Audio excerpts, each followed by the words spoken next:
He survived the war, but the war followed him home. Now he works night shifts, lives alone, and avoids the world one quiet day at a time. Then, on a freezing night, a wounded German shepherd appears behind his door chained, bleeding but still standing. He almost walks away because he's already learned how to stop saving anyone. But the dog doesn't beg. It doesn't run. It just looks at him, refusing to fall. That night, in the middle of a storm, a man who thought his life was already over opens his door and finds a reason to live again. Subscribe for real stories of hope, faith, and second chances. Cold rain drifted across the outskirts of a dying Pennsylvania town, soaking rusted rooftops, cracked pavement, and the narrow rows of worker housing that had learned to survive without hope. Jacob Miller walked home beneath a flickering street lamp, shoulders hunched against the wind. At 49, he still stood tall, but the years had pressed him inward. His build was broad and heavy with labor, not muscle polished by training, but strength shaped by repetition and endurance. His dark hair, once kept short and precise, now grew uneven and streaked with gray, as if he had long stopped caring where one part of his life ended and another began. A rough beard shadowed his jaw, trimmed not for style, but because unkempt things drew questions, and Jacob avoided those. His face was angular, sharp at the cheekbones, his nose slightly crooked from a break long ago, his skin weathered and pale beneath old scars that time had failed to erase. He wore the same brown work jacket he'd owned for nearly a decade, the elbows worn thin, the zipper stiff from rust. Beneath it, his hands, large, calloused, permanently nicked and cracked, hung loose at his sides. Those hands had once known different tools: rifles, ropes, radios. Now they lifted boxes, dragged pallets, counted hours until the sun rose. Jacob worked the night shift at a distribution warehouse on the edge of town, a concrete sprawl that hummed with forklifts and fluorescent lights while the rest of the world slept. The pay barely covered rent, utilities, and groceries that lasted just long enough. It was honest work, people said. Jacob didn't argue. Honesty didn't keep the pain out of his back or the noise out of his head. He lived alone in a narrow unit behind the main row of housing, a place once meant for families before the factories closed and people stopped believing they would need the space. The rooms were bare. No photographs, no television. A table, a chair, a mattress on a low frame. Silence filled the gaps where laughter used to exist. He used to have a wife. Her name was Emily. She had soft hands and a smile that came easily, the kind that made strangers feel welcome. She left 5 years earlier, quietly, with a suitcase and a note that said she couldn't keep reaching for someone who flinched from sleep and stiffened at touch. Jacob never blamed her. He wouldn't have stayed either. The war had ended, but it hadn't released him. Sleep came in fragments, broken by dreams that smelled of dust and burning metal. Laughter felt foreign. Crowds made his pulse jump. People asked how he was doing, and he learned to answer with silence. He reached the narrow path behind his building, boots splashing through shallow puddles. That was when he heard it, a sound that didn't belong to rain or wind, breathing, ragged, uneven. Jacob stopped. His body reacted before his mind did. Muscles tightened, spine straightened. His head turned slightly, eyes scanning the shadows near the trash bins that lined the fence behind the units. For a moment, the night felt too familiar. The air pressed close, heavy with the expectation of something going wrong. The sound came again, low, labored, alive. He took one cautious step closer, then another. Behind the largest bin, partially shielded from the rain, something shifted. Jacob's gaze sharpened as a shape emerged from the darkness. A dog, a German shepherd, large even in its weakened state, stood with its legs braced awkwardly beneath it. Its coat, once thick and black and tan, was matted with rain and grime, clinging close to a frame that had grown too lean. Ribs showed faintly with each shallow breath. One foreleg was wrapped in a rusted chain, the metal biting into the skin, dried blood dark against wet fur. The dog didn't bark. It didn't whine or lunge or retreat. It stood there, trembling but upright, its amber eyes locked onto Jacob with an intensity that made him pause. Those eyes were not wild. They were alert, assessing, holding ground. Jacob felt something tighten in his chest. He had seen that look before, not in animals, but in men who were out of options and refused to collapse. "Damn it," he muttered quietly, more to himself than the dog. He shifted his weight back, already preparing to turn away. He didn't have money for vets, didn't have room for complications, didn't have the right to step into another life and fail it. He had learned that lesson the hard way. He took a step back. The dog didn't move. Rain slid down Jacob's collar. His back throbbed from hours of lifting, a dull reminder of injuries that never healed right. He told himself this wasn't his responsibility. Someone else would come along. Animal control. A passerby. Anyone but him. He turned his head. Then the dog's leg buckled slightly. Just enough. The chain rattled softly as it steadied itself, teeth clenched, refusing to fall. Jacob froze. The moment stretched thin, filled only by rain and breath and the quiet war inside his chest.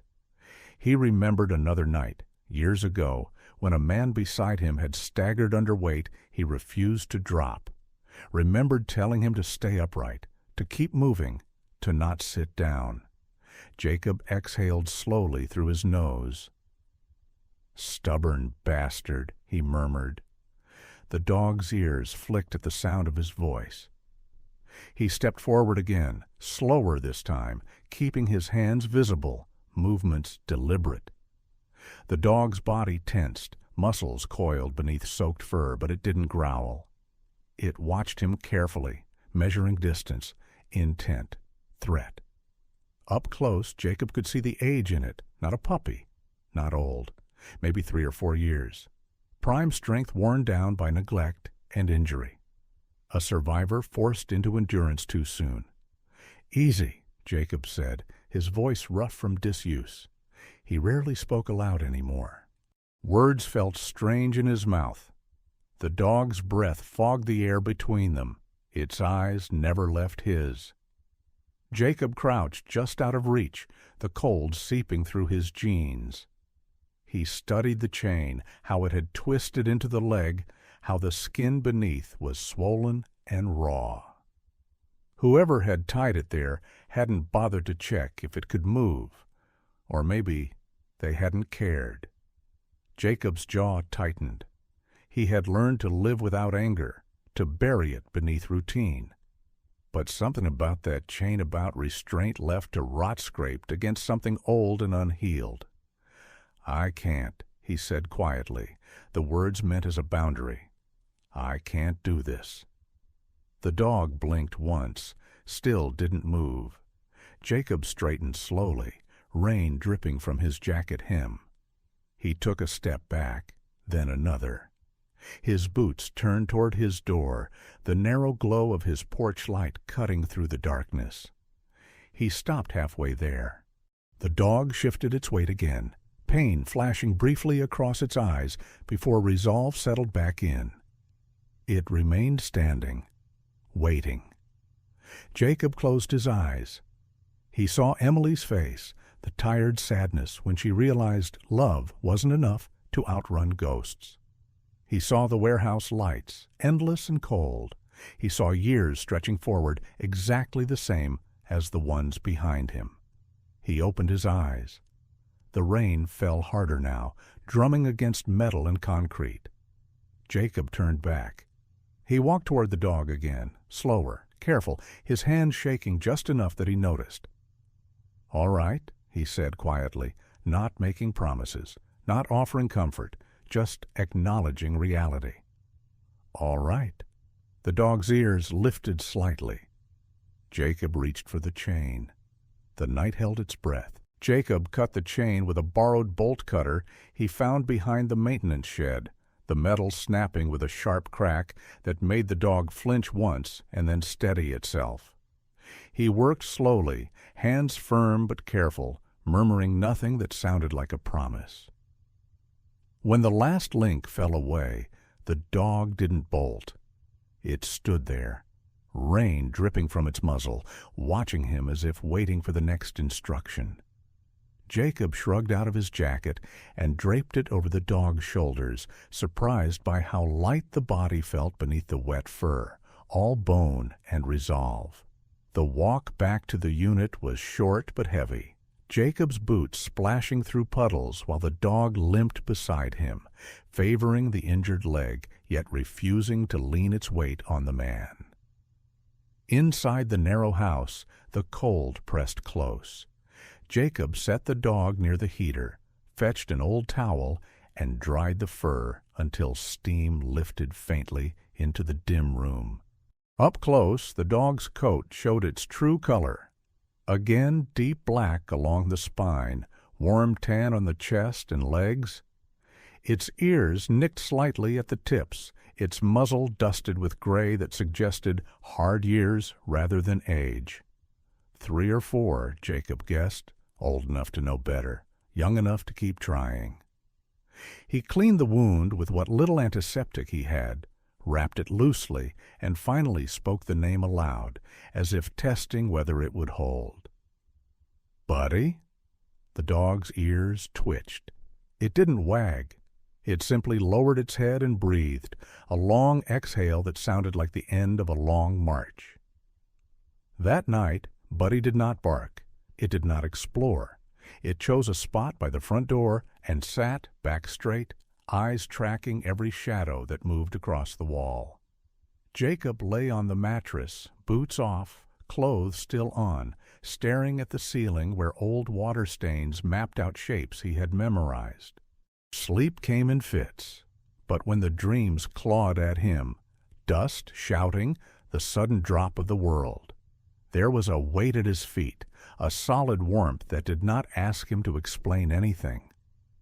Buddy rested its head against Jacob's work boots, breath steady, as if anchoring the room to something real. In the morning, Jacob woke to silence that felt different. Not empty. Held. Buddy was still at the door, alert, as though the night had been a shift, and dawn merely a changeover. The days that followed tightened like a vice. Jacob's landlord, Frank Harris, noticed the dog by the second morning. Harris was a thick-set man in his late 50s, with a ruddy face and thinning hair combed too carefully over a bald spot, a habit born from years of being the loudest voice in small rooms. He knocked with the flat of his hand, eyes already narrowed. "No pets," he said, glancing past Jacob's shoulder. "It's in the lease."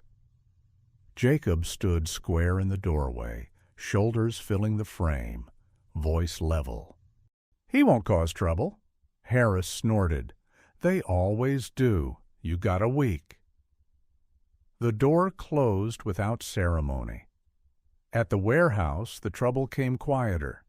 Jacob's supervisor, Alan Price, was younger, early 30s, clean-shaven with sharp glasses and a voice trained to sound neutral while delivering bad news. "You're late," he said, tapping the clipboard. "3rd time this month." Jacob nodded. He did not explain the limp, the extra minutes spent bandaging a feverish dog that had begun to shiver in the early hours. "One more," Price continued, eyes flicking away, "and I won't have a choice." The work itself didn't change. Boxes still cut into Jacob's palms. The conveyor belt still hummed like a low, unending argument. But Jacob felt the clock now, each tick a threat to the fragile routine forming at home. Buddy's fever rose on the fourth night. The dog paced, breath quick, eyes dulled by heat. Jacob pressed his palm to the dog's flank and felt the tremor there, small and relentless. He counted the cash in the drawer rent set aside, utilities due, groceries thin. There wasn't enough for a vet. He boiled water, cooled it, coaxed Buddy to drink. He sat on the floor until dawn, back against the wall, whispering nothing in particular, the kind of murmurs meant to keep fear from noticing you. Buddy lay with its head on Jacob's knee, accepting the touch with a trust that felt undeserved. By morning the fever eased, but the world did not. Harris left a notice on the door. Price sent Jacob home early after another late arrival.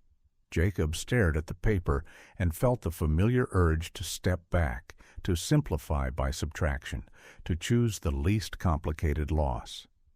He reached for the leash. Buddy stood and waited, eyes steady, posture calm. There was no plea there, no bargain, just presence. Jacob's hand dropped. "We'll figure it out," he said, surprised to hear the certainty in his own voice. The days bent, but did not break. Jacob adjusted his route to work, rose earlier despite the nights, wrapped Buddy's leg before each shift. He kept the lights low, the radio off.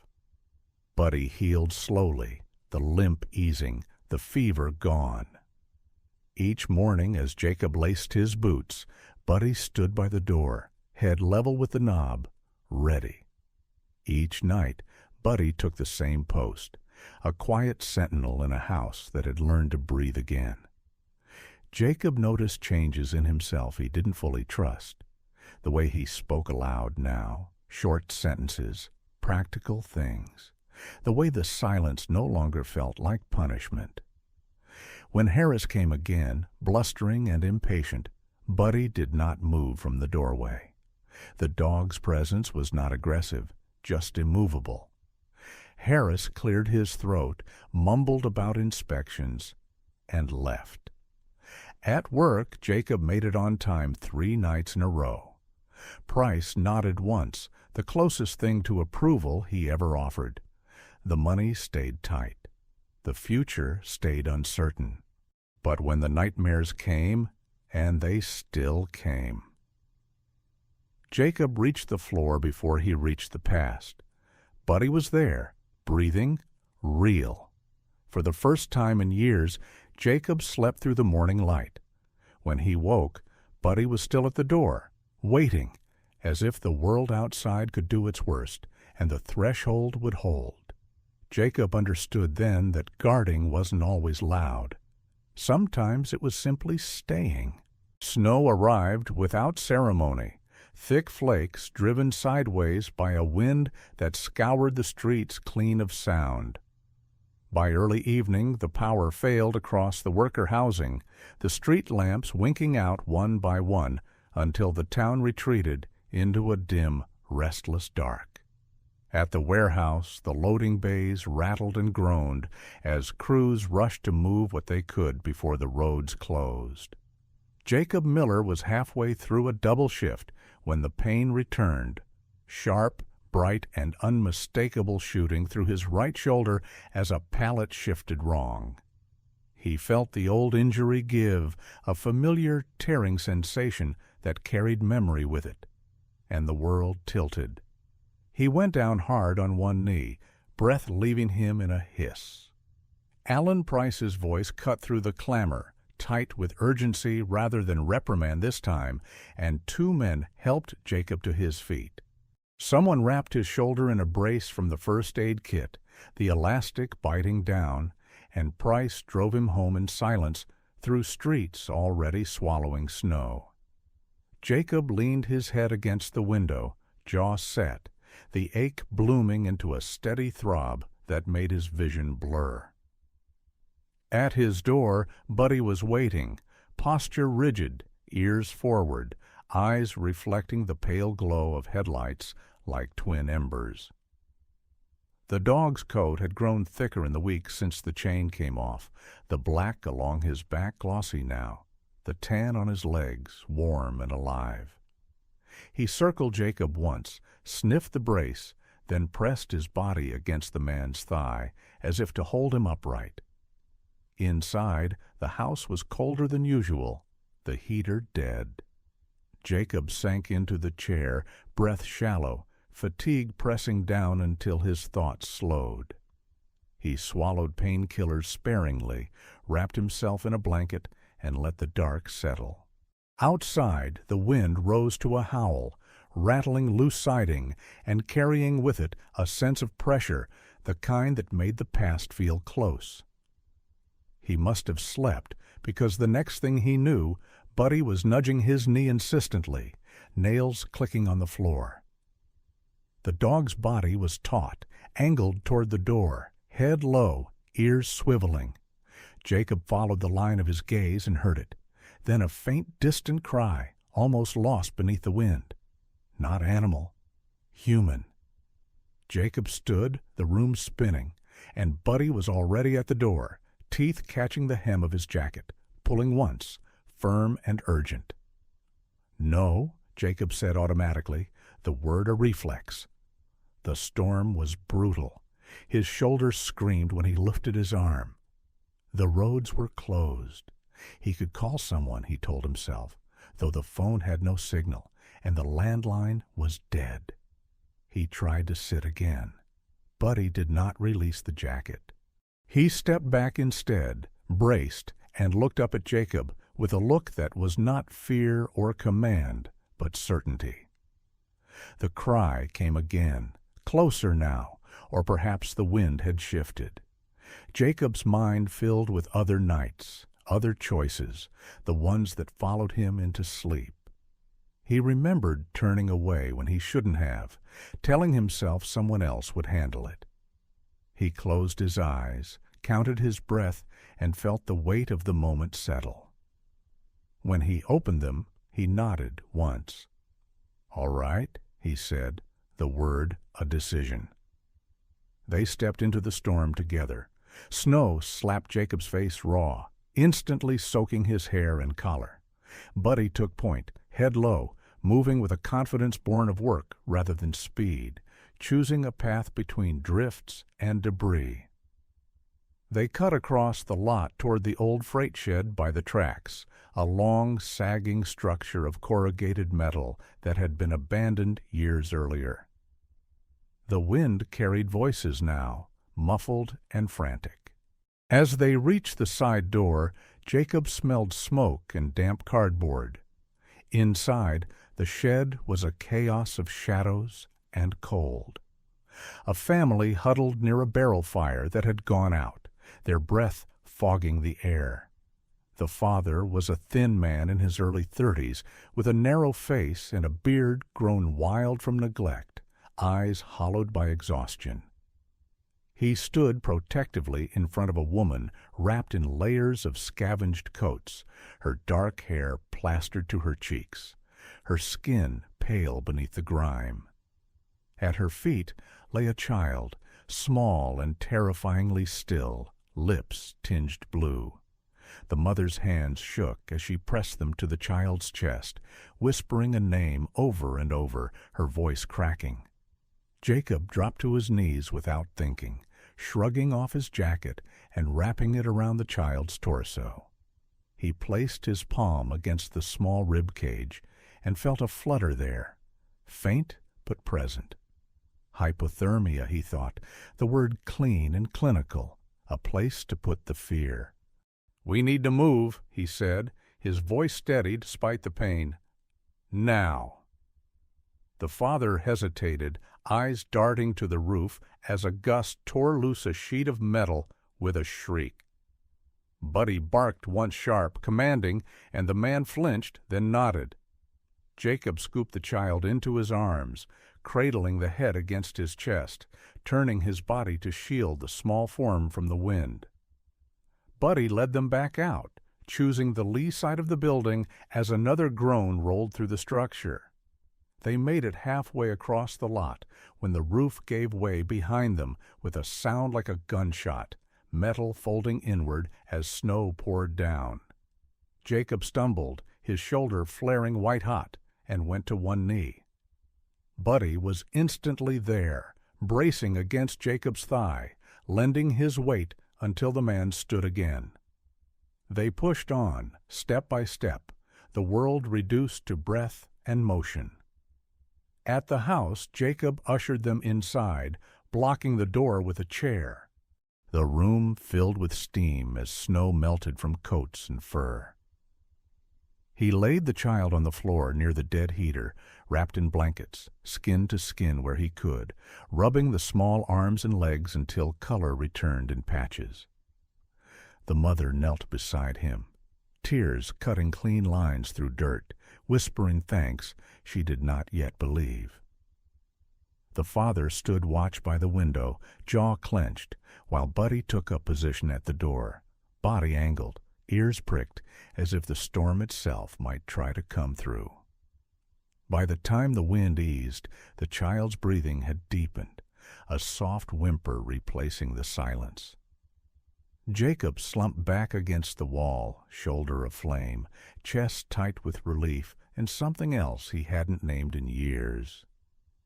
Buddy turned then, pressed his head into Jacob's chest, and stayed there until the shaking stopped. The storm broke the way storms always do, not with applause but with quiet, leaving behind streets narrowed by snowbanks and a town that moved carefully as if afraid to wake what it had survived. In the days that followed, people talked, not loudly, not with cameras or microphones, but in the low tones shared over counters and doorways. Someone mentioned the warehouse collapse. Someone else said a man and his dog had pulled a family out before the roof came down. Names traveled slower than stories, but Jacob Miller's reached the right ears all the same. He felt it first in the way strangers looked at him, not with curiosity, but with recognition that didn't ask him to perform. He didn't correct anyone. He didn't seek them out. He returned to work with his shoulder taped and his jaw set, ready to be invisible again. The call came on a gray morning when the snow began to melt into dirty rivulets along the curb. Alan Price asked him into the office, the glass walls smudged with fingerprints, the hum of the warehouse muffled behind them. Price looked different today, less clipped, his shoulders slumped as if he'd slept poorly. "We need a day security lead," he said, fingers tapping the desk. "Deliveries are shifting. Fewer nights, more daytime traffic. It's steadier. Less lifting." He hesitated, then met Jacob's eyes. "Pays a little better." Jacob nodded once, absorbing the change the way he absorbed everything else, quietly, without celebration. Day work meant light. It meant schedules that didn't fight his sleep. It meant Buddy wouldn't wait so long by the door. When he stepped outside, Buddy rose from the concrete, tail low but wagging, the black along his back catching the weak sun. The dog's leg had healed cleanly, the limp gone, his chest filling out. He looked stronger now, more certain, as if the house had agreed to keep him. The next invitation arrived folded into a plain envelope slid under Jacob's door, the paper creased as though it had been handled with care. It was from the Riverside Community Center, a squat brick building near the river, with windows that glowed warmly at dusk. The director, a woman named Martha Lewis, late 40s, broad-shouldered, hair cut short and streaked with silver, greeted Jacob with a firm handshake and a smile that didn't rush him. She spoke plainly. "We're starting a volunteer program," she said. "Basic search and rescue training for dogs. Nothing fancy. We heard about your night in the storm. And your dog." Jacob shifted his weight, instinctively minimizing himself. "He's not trained," he said. Martha nodded. Maybe not officially, but he listens, and so do you. The center smelled of coffee and sawdust, of old floors and second chances. Buddy lay at Jacob's feet, alert but relaxed, ears lifting when children passed, settling again when Jacob's hand brushed his neck. That was when Dr. Sarah Whitman arrived, shaking snow from her coat as she came through the door. She was in her mid-30s, tall and lean, with an easy athletic grace that suggested long days on her feet. Her hair was a deep chestnut, pulled into a practical ponytail, a few strands escaping to frame a face made gentle by freckles and sharpened by focus. Her eyes were a clear gray-green, observant without being intrusive. She wore jeans scuffed at the knees and a wool sweater beneath her jacket, sleeves rolled with the unconscious habit of someone ready to work. "You must be Jacob," she said, voice calm, extending a hand. Her grip was warm, steady. "I'm Sarah. I help with the dogs." She crouched without hesitation to Buddy's level, letting him sniff before touching him, fingers sliding along his shoulder with professional confidence. "German Shepherd," she murmured, checking gait, posture, the healed leg. "Good bone structure, good head. He's had training." Jacob frowned. "He was chained behind a dumpster," Sarah nodded. "That doesn't erase muscle memory." She glanced up at Jacob. "Some dogs are trained young and then discarded when they're inconvenient. He looks like he worked. Security, patrol, maybe detection. See how he tracks movement but doesn't lunge?" Buddy sat, eyes bright, as if understanding he was being discussed. Sarah smiled faintly. "He remembers his job." Word spread further, still without fanfare. A local vet examined Buddy pro bono after hours, confirming Sarah's suspicions. Old calluses on the pads, a scar at the shoulder where a harness once rubbed raw, teeth worn in the way of a dog that had held, not chewed. Jacob listened as if learning a biography written on another's body. The landlord, Frank Harris, stopped knocking. The notice disappeared. When he did cross Jacob in the hallway, his bluster softened into a muttered greeting. It wasn't kindness exactly, more a recalibration of power. Jacob didn't comment. Poverty didn't loosen its grip. The pay increase covered groceries and heat, not comfort. Jacob counted every dollar, fixed what broke, learned to live within narrow margins. But the days gained a shape. Morning light through the window, coffee with the radio low, a walk to the center where Buddy learned to follow signals, to search a room methodically, to sit and wait without anxiety. Jacob found himself teaching without teaching, showing rather than telling, his voice steady, his hands precise. He noticed how the kids watched him, not with awe, but with trust. How Buddy watched him too, not to guard against loss anymore, but to share purpose. One evening, as the sun sank and the river carried away the last of the ice, Jacob locked the center and stood on the steps. Buddy took his place beside him, posture easy, gaze outward. The door behind them glowed. Jacob realized then that guarding had changed. It was no longer a posture born of fear. It was a choice to remain. When they returned home, Buddy settled by the door as always, but his eyes closed quickly this time, breath deep and untroubled. Jacob hung his jacket, rolled his shoulder carefully, and sat at the table with a sense he hadn't trusted yet. He was still poor, still scarred, but the house held. And for the first time since the war, Jacob did not feel empty. Spring arrived the way Jacob Miller had learned to trust things again, quietly, without demanding belief. Snow retreated into thin seams along the curbs, the river loosened its grip, and the air carried a softness that made breathing feel less like work. Jacob moved into a smaller place 2 streets over, a narrow house with clean windows and a patch of grass out back that caught the afternoon sun. It wasn't much, but it faced the light. The first morning there, he opened the back door, and Buddy stepped out without a leash, paws tentative on the green, ears lifting as if the ground itself had changed its mind. The dog paused, looked back once checking, always checking, then ran. Not far, just enough to feel it.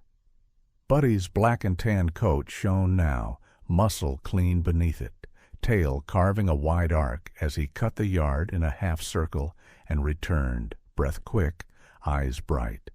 Jacob watched from the step, coffee cooling in his hand, and felt something settle in his chest that had been loose for years. He had learned to build a life with margins so tight there was no room for joy. Now joy arrived anyway, uninvited, and he let it stay. The days had found their rhythm. Jacob worked security by daylight, a calm presence at the warehouse gates where he checked badges and walked the perimeter, nodding to drivers who knew him by name. In the afternoons, he went to the Riverside Community Center, where he helped run basic search and rescue drills, nothing dramatic, just repetition and patience, the slow work of teaching dogs to trust patterns. Buddy excelled without show, responding to hand signals with a quiet confidence that drew others to follow. Dr. Sarah Whitman often stayed late, sleeves rolled, hair escaping its tie, freckles deepening as the sun dipped. She moved with an easy competence that came from years of practice, her voice steady, never loud. When she laughed, it was brief and real.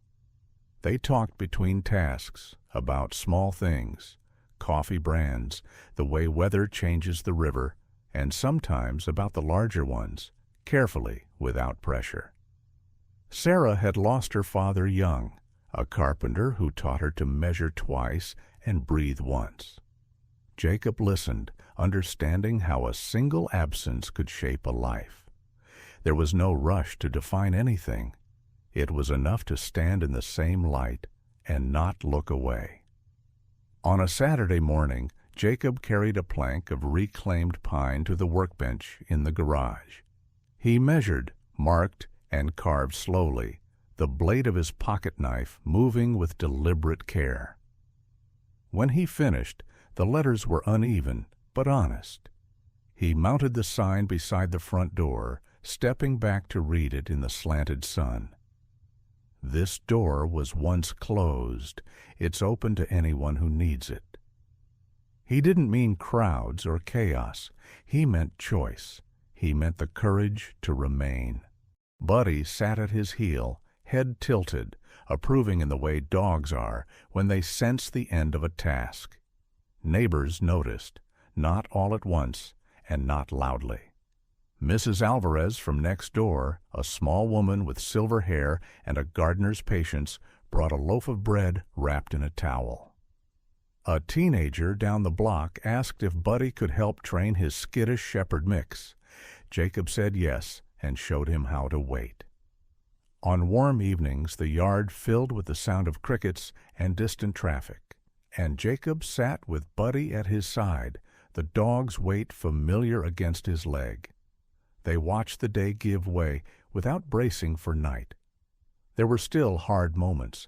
Jacob's shoulder flared when the rain returned, a reminder written in bone. Money stayed tight. Sleep came easier, but not perfect. When the old dreams threatened, Jacob learned to ground himself in the present, the texture of the chair, the sound of Buddy's breathing, the low hum of the refrigerator. He learned that guarding did not mean standing rigid against the world. It meant knowing when to open the door and when to sit. One afternoon, a call came from the community center about a lost hiker near the river trail, an easy search that ended with a safe return and a handshake. no cameras, no speeches. Jacob drove home with Buddy riding quiet in the passenger seat, window cracked, the smell of spring lifting the cab. At the house he opened the door and stepped into warmth. He understood then that he hadn't become a hero. He had become something more useful, a man who stayed. As dusk fell, Jacob and Buddy settled on the back step. The yard glowed pale green, the sky bruised pink and blue. Buddy lay down, head on Jacob's foot, eyes half closed. He wasn't guarding the past. He was holding the present steady. Jacob rested his hand on the dog's shoulder and let the moment be exactly what it was. Home, he realized, wasn't a place to hide. It was a place to share the light. Sometimes we wait for miracles to arrive with thunder loud, unmistakable, impossible to ignore. But more often, God chooses to work in quieter ways. A closed door that opens again. A tired heart that finds the courage to stay.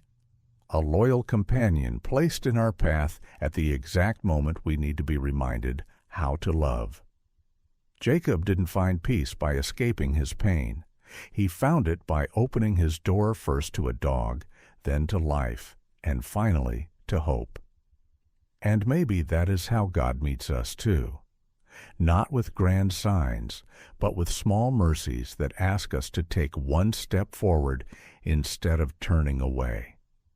If this story touched your heart, ask yourself, what door in your life might God be asking you to open again? If you believe that miracles still happen in ordinary days, please share this story with someone who needs encouragement. Leave a comment and tell us where you're watching from. We'd love to hear your story. And don't forget to subscribe for more stories that remind us we are never too broken, too lost, or too late to begin again. May God bless you, protect your home, and place hope beside you when you need it most. Amen.